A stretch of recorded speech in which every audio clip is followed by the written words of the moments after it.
I'm Nick Terzo, and you are listening to The Radical. This week's guest hails from East Texas. As they say, everything is bigger in Texas, including my guest's personality and talent. Having released 11 solo albums and having collaborated with guys like Willie Nelson, Waylon Jennings, Chris Christopherson, Duff McKagan, and John Doe, this man is gifted. Musician Jesse Dayton joins me to discuss his unique guitar style, film soundtracks, his upcoming book, Our Beloved Austin, Texas, and his obsession with zombies. Coming up, my conversation with Jesse Dayton.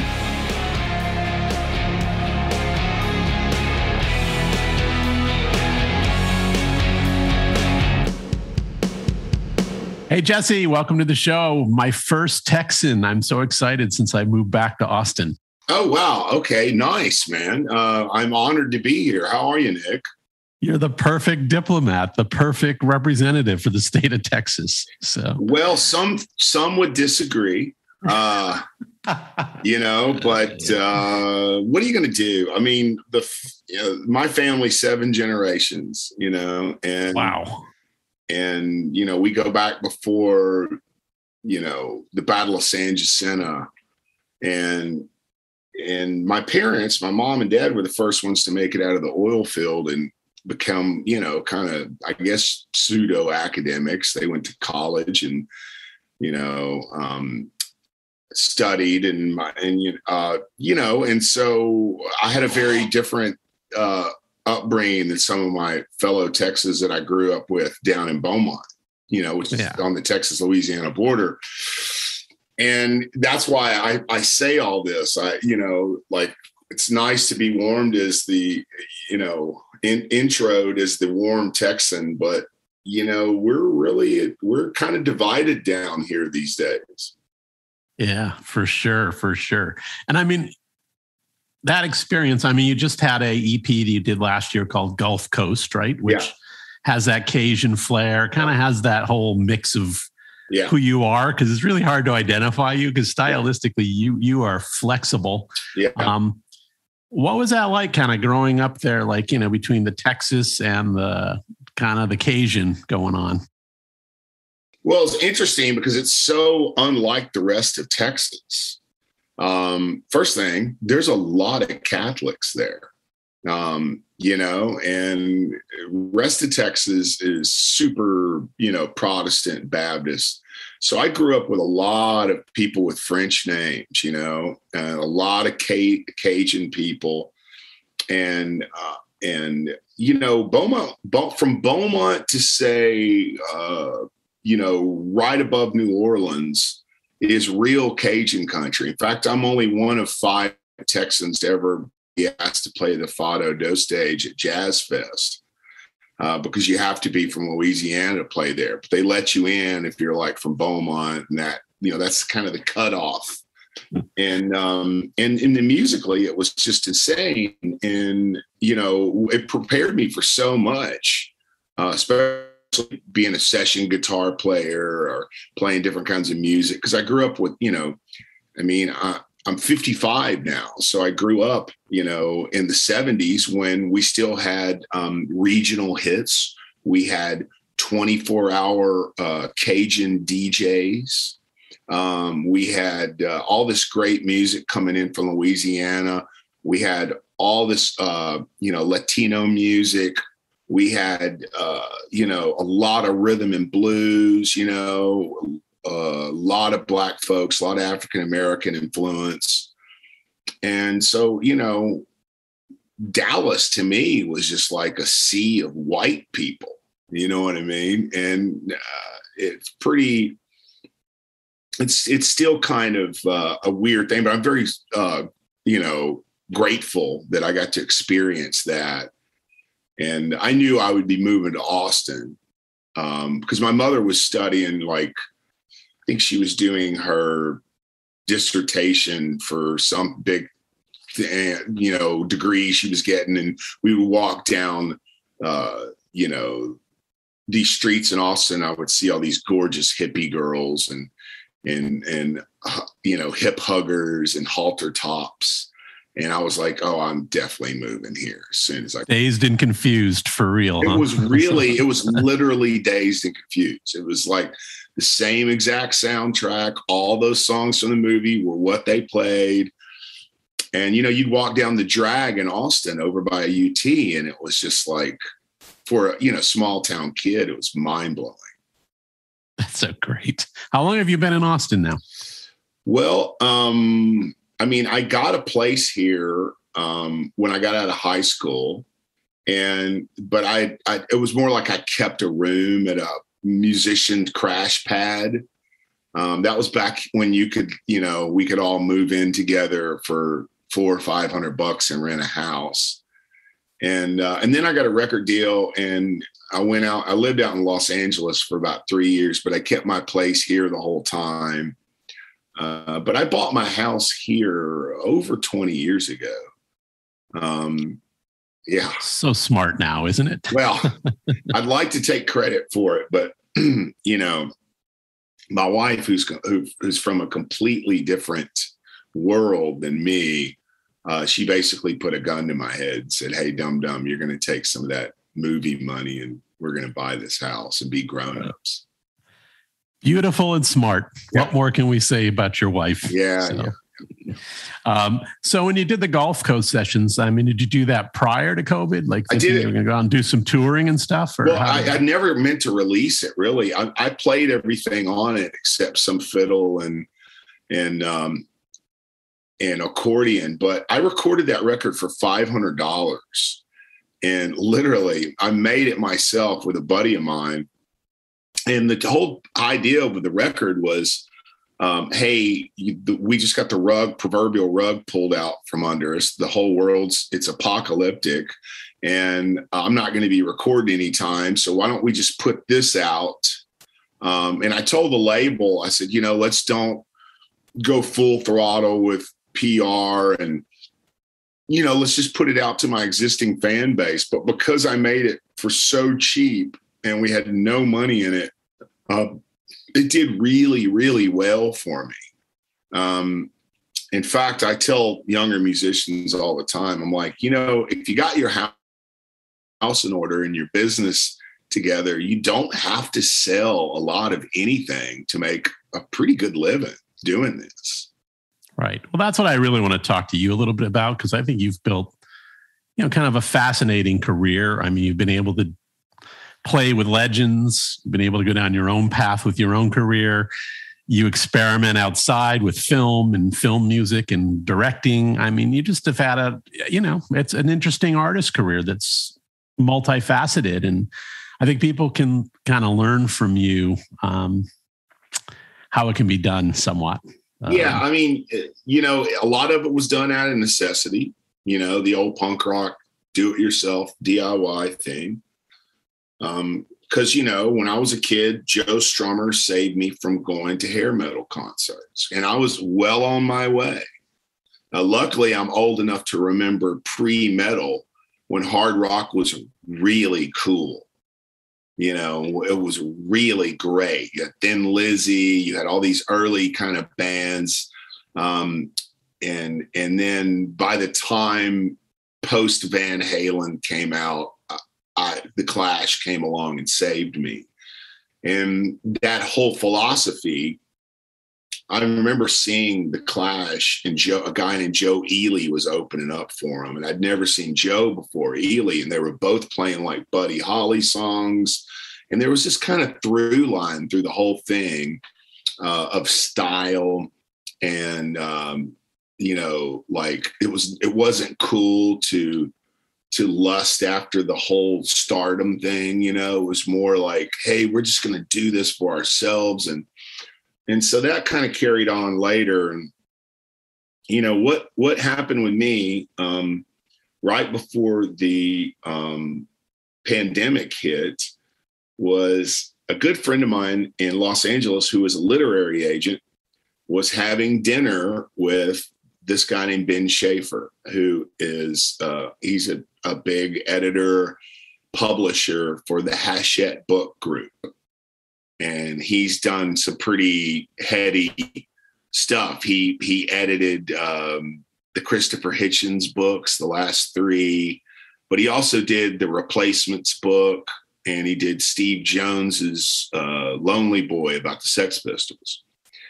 And so they're having dinner one night, and he's kind of kvetching to her about how when you hire a music, or when you give a musician a gig, you have to hire a writer with it. It's not really cost effective. He goes, but there is this guy online that I read his rants, Jesse Dayton. And she's like, oh my God, I know Jesse Dayton. And he's like, well, tell him to send me 3 chapters about anything he wants to write about, and I'll bring it back to the big meeting, and we'll run up the flagpole, see if anyone's interested. So I wrote a chapter on making movies with Rob Zombie, a chapter on playing the inaugural ball and drinking Jack and Cokes with Bill Clinton and Lucinda Williams. And then the third one I wrote was being discovered by Waylon Jennings on a TV show in 96 and ended up playing with him. So I wrote those 3 chapters and said, what do these 3 people have in common? And they called me and gave me a book deal. So, oh, wow. Yeah. So author, I forgot that part. Well, yeah. So I just turned in my 82,000 word book called Bone Monster. Boom. And it was great. And the advance they gave me kind of helped me stay out of my savings, and because I wasn't playing any shows, and it all, the universe was looking out for me. Right. Well, now you're in trouble because you can't just drop those 3 big meatballs on me of stories, and you can't just not tell me now. So you're going to have to, you're going to have to share some stories now before the book comes out. Yeah. Well, a lot of it was fluke. A lot of it was timing. A lot of it was, the 100,000 hours I put in of playing just total dive, toilet, honky tonks, juke joints. I mean, and when I say those words, I mean, that's what they were. I'm not, those words get thrown around a lot. Those places don't really exist like they used to when I was a kid, but they totally did. Like when I was like from high school to like 25, full on chicken wire in front of the stage. The beer bottles flying. Absolutely. The full on, all that stuff, you go play Crowley, Louisiana on a Saturday night in 1983. And let me tell you, it's some hardcore shit, man. You're just like, God, if I can just get through these last 3 songs and get my $75 and get out of here, I'll be, but that's amazing. But, so what happened was I was playing the Continental Club here in Austin, Steve Wertheimer's club. He's known me like before I could shave. And I'm playing one night, and this woman comes in named Evelyn Shriver. And Evelyn Shriver is this real kind of a big-time music executive from Nashville. At one point, I think she'd been like the president of MCA there. But anyway, she was also a publicist. And she came in and she goes, I can't really get you on the radio, but I could probably get you on television. She goes, your sound's a little too dated for the radio. And I was like, oh, thank you so much. Whatever, thinking I'd never hear from her again. So I get a phone call and she's like, okay, Jesse, I need you to come up to Nashville. We're going to put you on this television show. And it was this real, it was a big deal because it was the only television show for country music. And it was called Crook and Chase. And it was very square. And when I got there, I was thinking like, this reminds me of the Christian Broadcasting Network. You know what I mean? Like high hair and, the whole thing, and, you know, just real dated furniture and the look of it. And, you know, the band, you couldn't bring your own band. So they had the house band, and they all had like these Garth Brooks type, you know, obnoxious neon, you know, colors. And, but it was a legitimate thing. So I get there and I said, man, this is not going to be good, but at least my folks back home can see that I'm doing well. So I'm in the makeup room sitting next to Ralph Emery, who's the biggest DJ ever from Nashville. And Evelyn comes in and goes, well, I got good news for you, Jesse. Chris Christopherson's going to be on the show tonight, and he wants to meet you. And Chris comes back, and he, you know, he's more beautiful in person than you could imagine. I mean, he's one of the most charismatic looking people I've ever been around. And he goes, hey, Jesse, I'm from Texas. And, you know, I thought to myself, okay, well, if this whole thing shits the bed, at least I got to meet Chris Christopherson. So I go out, I do my song. Chris goes out, does his song, gives me a shout out. And I'm thinking, well, I'll just go back. I couldn't even afford to stay where everyone was staying. I was staying in like this Motel 8 out in the bricks, you know, in the hood. And there's like lot lizards and drug dealers. And it was like crazy. And that was the first time I'd ever been picked up by a limousine. And they picked me up at the Motel 8. And all these people are looking at me like, so I was like, man, I better get everything out of my room and just bring it with me. So that night, Christopherson comes up to me after the show and says, hey, you want to go to the Gibson Guitar Factory with me? I'm like, yeah, but is it open? It's like 9:30 at night. He goes, they'll open it for us. And so me and him and Evelyn got in this limo, and me and Chris started talking about books immediately. And he was shocked, you know, because let's face it, man, with this accent I got, people think, you know, they think, wow, he must be banging his sister who's in the KKK. But really, I've read Wuthering Heights 3 times. You know what I mean? Like I was force fed all these classic books growing up. So me and Chris are in the back, and we're smoking a joint, and we're talking about Bukowski and Hunter S. Thompson, and he's telling me firsthand stories, and I'm just hanging on every word. And we had this great night. We got a Gibson Guitar Factory, and we actually stayed friends after that. Like I just actually hung out with him not too long ago before the pandemic in Austin.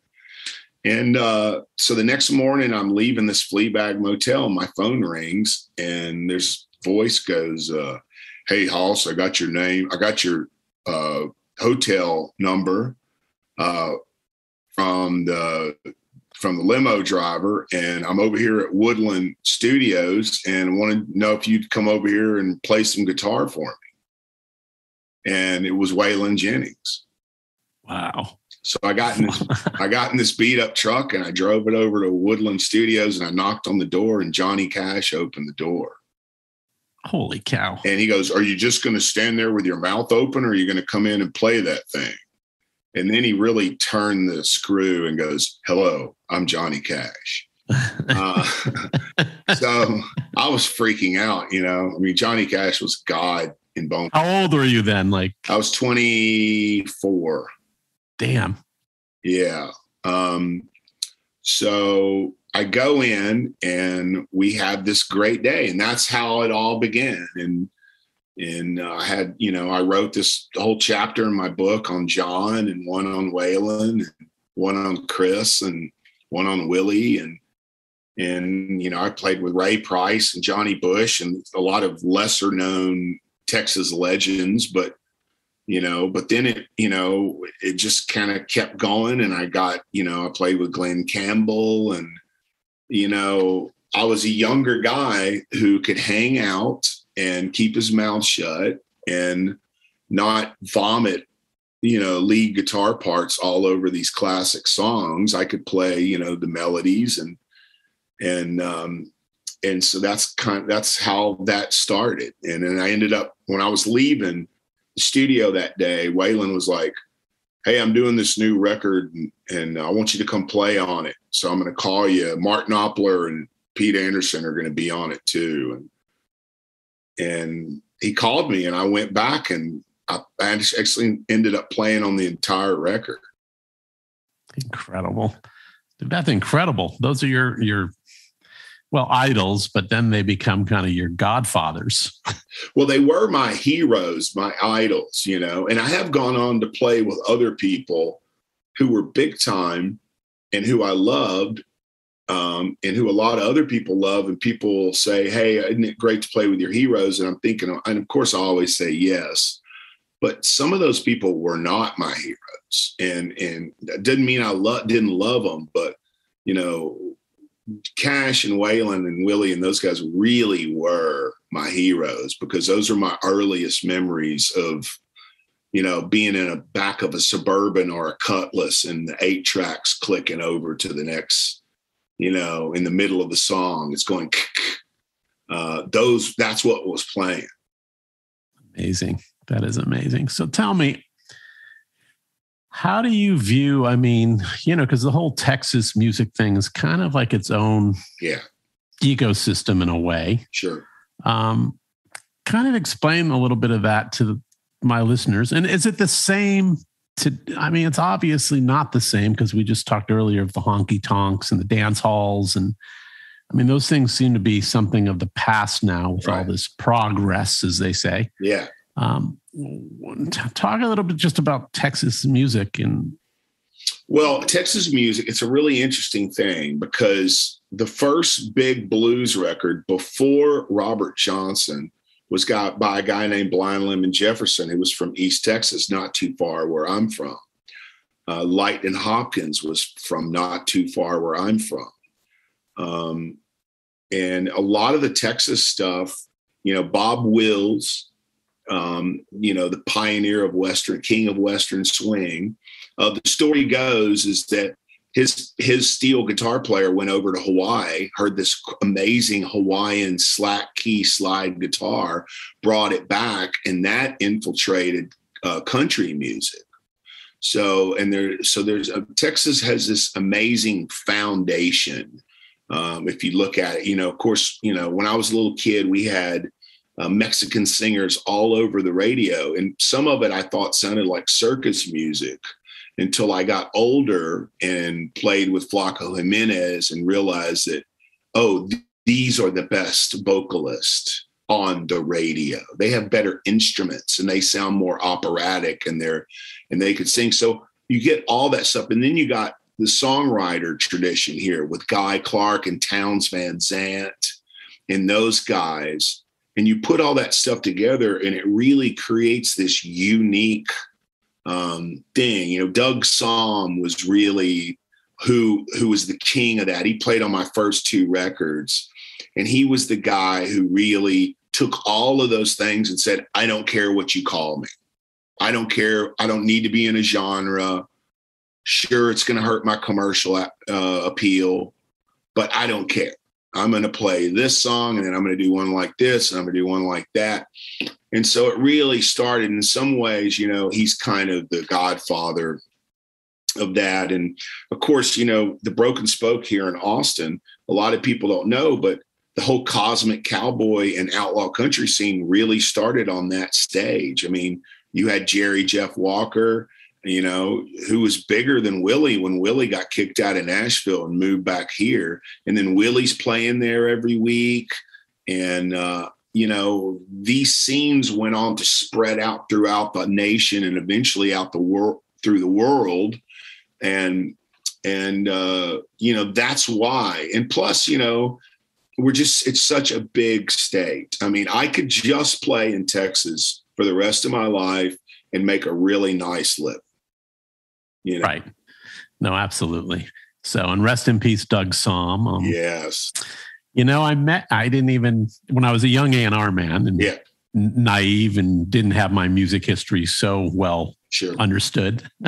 My boss was friends with Doug Somm, Ron Oberman, and Doug would come in the office all the time. And he was just talk his head. The sweetest guy. Oh, he was amazing. It's like, who is this guy? How come I don't know about him? Yeah, So, exactly. Great guy. A lot of people didn't until the Texas Tornadoes supergroup were put together, and they ended up selling a lot of records to country audiences. But yeah, man, a Doug song for me.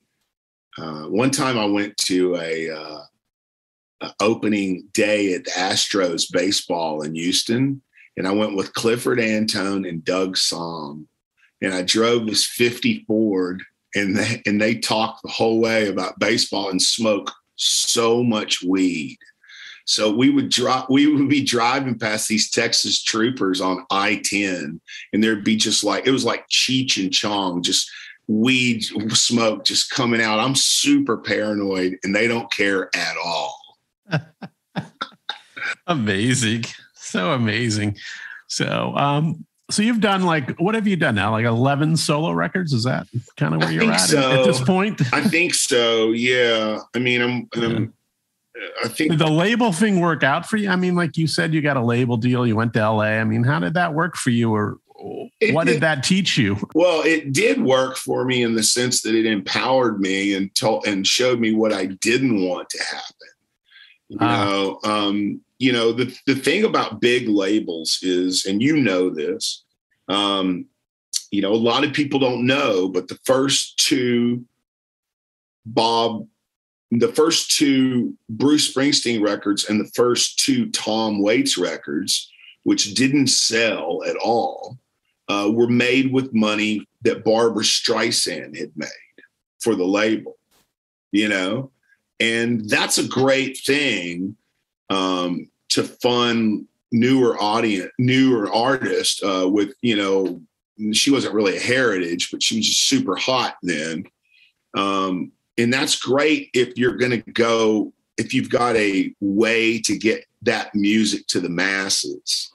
And for me, I was always kind of an oddball, and I was self-sufficient, which made me kind of a hard pill to swallow with guys, because it was never a do or die situation for me.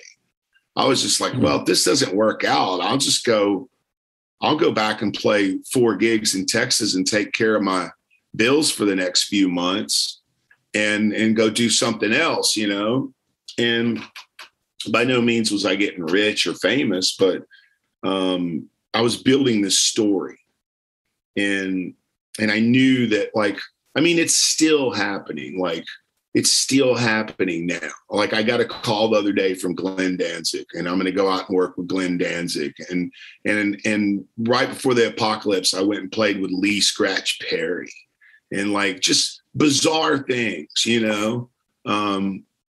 because I'll get in the room and I'll find a part and I'll find a place, and I will make it better. And make people feel good, which is the whole thing. But the LA experience was really good for me. I mean, that's how I met my wife, and, her family is legendary. Yeah. I mean, and so I learned a lot, and she used to tell me all the time, she was like, oh, you just need to do all this stuff on your own and keep the lion's share of the money. You don't need to. She's like, all you really need is a great lawyer and a great booking agent. And then all this other stuff is they were basically bad bank loans that I was getting from labels. That's what they are. Yeah. And hey, that's cool. I get it. That's the way it goes. And I'm definitely not here to badmouth labels, because they don't need me. They've already done enough damage themselves, But I learned a lot, man. I learned a lot out there. How do you, look, you just spoke about Lee Scratch Perry, Glenn Danzig, the legends you've played with. I mean, how do you characterize your guitar style? I mean, are you just so adaptable? How do you think you have a specific style that attracts these people? Or do you think you're, kind of bendable to their, well, I do think that if you listen to me play, that you'll know who I am. But also, believe, like when I first started learning, I came in the back door through Jamaican music, through the Clash, like all the punk rock people in London in the 70s, that's all they listened to was reggae music. We played a show.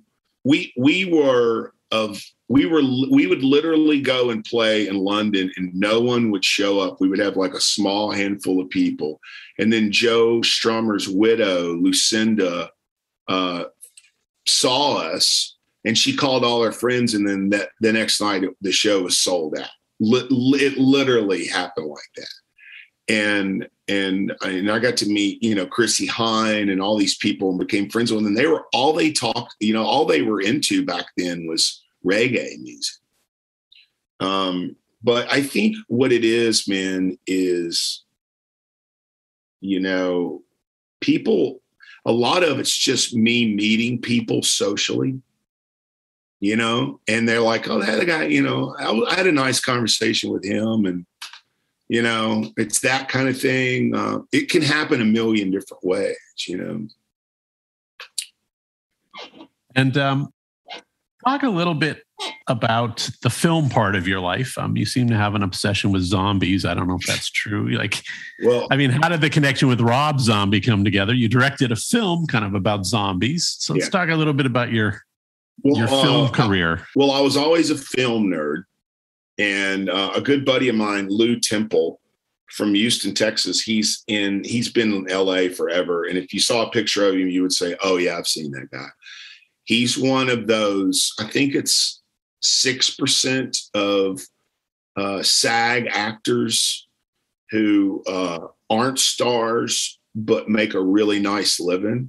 And he's done everything, film, TV, platform, whatever. But he was doing a film with Rob Zombie called The Devil's Rejects. And he told Rob, hey, what about making this fake country record for the band that's in the movie? Why don't you get my pal? So Rob called me up. He's like, hey, man, we're making the ultimate white trash horror movie. And we think your music would be perfect.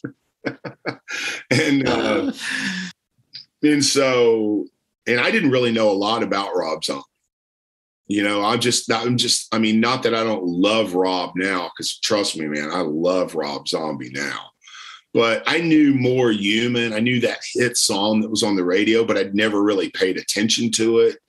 And he definitely didn't know who I was, right? So I flew out to LA and, checked into the Chateau Marmont and started drinking some brown liquor and writing these ridiculous songs. And then the next day he got a car and sent for me, and I went to the studio and I brought my guitar and I sat down and I started playing these funny kind of hillbilly horror songs. And he was like, this is great. He literally fell out of his chair on the floor laughing. And he's like, let's do a whole record. And I was like, great. And so I did a whole record and we sold it to his audience, and it did, the guy sold 20 million records or whatever it is. So we sold a lot of records, and Rob's a really great business guy. And I learned so much from him. And so we ended up doing that. And then he put me in his movie Halloween. And then I did another soundtrack for Halloween 2. And then we did an animated film where I did music for that. And I just learned all this stuff about him. And then he brought me on tour as the band from the Halloween movie. So we went up dressed up like this band every night, opening for Rob. These are like huge places. And for those of the listeners who haven't kept up with Rob and since they were in high school, he's bigger now than he used to be. Okay. He's like right under Ozzy. All right. He's playing like 7,500 seat and up venues. So it's straight up real rock star shit. Right. And so I did this whole tour, and then I wrote a screenplay while I was on tour with him, and I wrote like 2 pages a day. We did like 40 shows. So I got home and I had like almost 100 pages, and I wrote it and rewrote it and wrote it and rewrote it. And I got in touch with a friend of mine who was a producer, and we called Malcolm McDowell. And once we got Malcolm McDowell in my film, the money came and everybody else came overnight. So we made that was called Zombex. Yeah, Zombex. Yeah. And it's like a Roger Corman-esque B movie. And we shot it all in New Orleans and East Texas. And we took it to Cannes, and it sold at the Cannes market. And I actually made money off of it.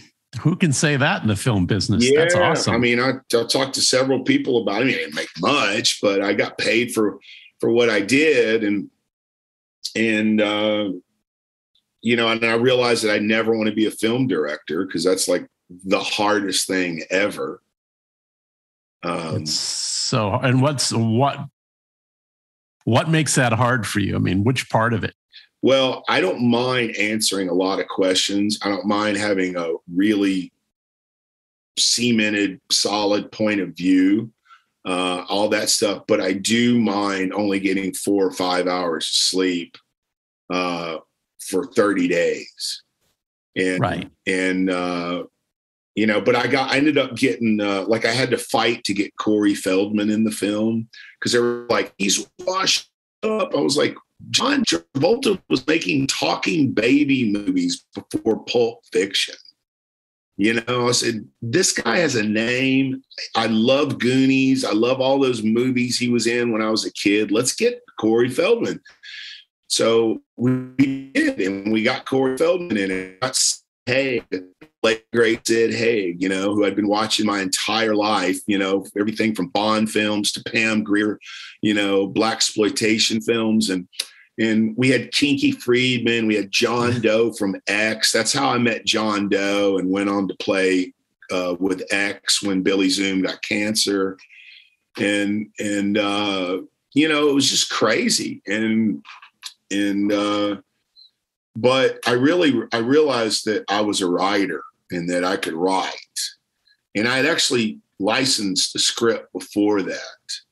And I had written a few plays. So, that's a real part of my life. I get up every morning, I put on my tool belt, and I go out to my office and I write. That's awesome. It's a ritual. It is. It's a ritual. It's a discipline. And I don't have any expectations. Got it. Just get it done. And, even if you write a few pages a day, in 100 days, you're going to have like a lot of stuff. So it's the same thing with scripts or songs or whatever. Right. Let's talk a little bit about, my adopted hometown here of Austin, and really your hometown as an adult. It continues to kind of lose a little bit of its identity, right? And it's tougher for musicians to, even affordability issues here now, right? What do you make of where we're at, where it's going? What's the positive? So we don't sound like old men on the porch. Get off my lawn. Yeah. Well, this is what I think is happening. And because I traveled so much up until the pandemic, because I have this cult following in Europe and in North America, and I have to go out and play for them once or twice a year. So when I first started going to, drink wine on Los Ramblas in Barcelona, they didn't have McDonald's. Now they do. Okay. So it's not just happening in Austin. It's happening in every major city. Of course, we cry about it harder in Austin because I'll be real honest with you. And this is I don't mean this to be like a sucker punch, but Austin has and always will be the coolest town that I've ever hung out in. There are things that happen to me in Austin that could never happen to me in New York or Los Angeles or London or Nashville. They sell too many Bibles in Nashville. London is not America, so the music's being regurgitated and sold back to us. New York's great, but it's very insular, and there's not as many Southerners and Texans up there, except for the writers, that came up and stirred up the local color with Southern Gothic novels and stuff like that. LA, yes, it does. It's got a long, sordid history of Texans and Southerners going out there. But because of its machine of just eating things up and spitting them out, it's not the same as Austin. Like, Austin in the early days, and I talk about this in my book, I could walk into the Black Cat Lounge and you would see Stevie Ray Vaughan, Charlie Sexton, all of the Butthole Surfers. You would see all of these people who were legends here, and they knew about them outside of Austin to some degree. But the cool thing about Austin is people up until the last 10, 15 years, people were always suspicious of success. Like there was a healthy skepticism. Kind of like the way my grandfather, who was a union guy, was more skeptical of people who made over $100,000 a year than he was of black people or brown people. And so the cool factor in Austin, because it's a freak show here. It's a hotbed of liberal pinko commie freak shows. It's like Berkeley with a soul, you know what I mean? And you have, it's the hotbed of the whole South. And there's a big political scene here. And there really was when I was younger. You had Molly Ivins writing all this incredible stuff for the Austin Statesman and the New York Times. You had all this activism. I mean, last Saturday morning at the Capitol in Austin, Texas, Willie Nelson and Beto O'Rourke were all down there with, I don't know how many people, tens of thousands, trying to get something passed. And that doesn't happen in Houston or Dallas, especially not Dallas. But I bought this house for $108,000 over 20 years ago. And my neighbor just sold her house for $720,000. So they're jacking up my property taxes. Thank you. My property taxes. And, but I don't know where else I would live. I don't want to sell my house. I love where I live. And there's a lot of people moving here from, San Francisco and New York and Los Angeles, and they're tearing down the houses and building McMansions. And that's just part of it. A lot of people are really upset about it, but I'm like, why are you upset about it? Are you looking for something to use to vent? Is this a vehicle, Because we can't do anything about it. No, it's just unfortunate because the cities are driving out, creatives, right? Who make the city. That's the whole vibe. That's why people come here. And it's why it's desirable. Yeah. But then the creatives that make it can't afford to get by, can't afford to live in the city. So, I mean, it's, Yeah. And we've seen there needs to be a little balance, it's kind of just going off the chain a little bit. So. Yeah. Well, we've seen this happen in San Francisco. We've seen it happen in New York. And they run all the artists off. And these MAGA bastards that run our government here, none of them have ever won one election in Travis County, where Austin is, right? Right. And so they don't like this place. and they're never going to put in proper regulations because of their FAW, critical thinking platform that they think we're the sheep, which is crazy, right? But yes, we could keep some places for artists to live here if we had some regulations. But this Wild West bullshit that they, it's this FAW macho thing. That part. That whole thing. And it really bums me out, man, because I actually did grow up around some real badasses. And they never took their guns anywhere. Right. And they were always sweet and kind to people and nice to, they clean up their language and put their beer away if a woman walked in the room. And they had long relationships with, people from the different religions or different colors or whatever like that. That's the way Beaumont was back in the day. And now there's this kind of fake macho thing that it outrages me because I'm like, dude, you're not tough. You're an accountant. Okay. The little brown guy that's being driven out of the cartel city where his family got murdered, who picks, fruit, is not trying to take your accounting job. Right. So they've been duped. They're marks. They've been conned. And it bums me out because Texas, I always thought, was we had a better infrastructure than, say, Mississippi and Alabama and places like that. We had all this endless amounts of, oil and natural resources and a great highway system. And we had this amazing public educational system. And it's like, none of that matters anymore. We might as well be in, Mississippi. Right.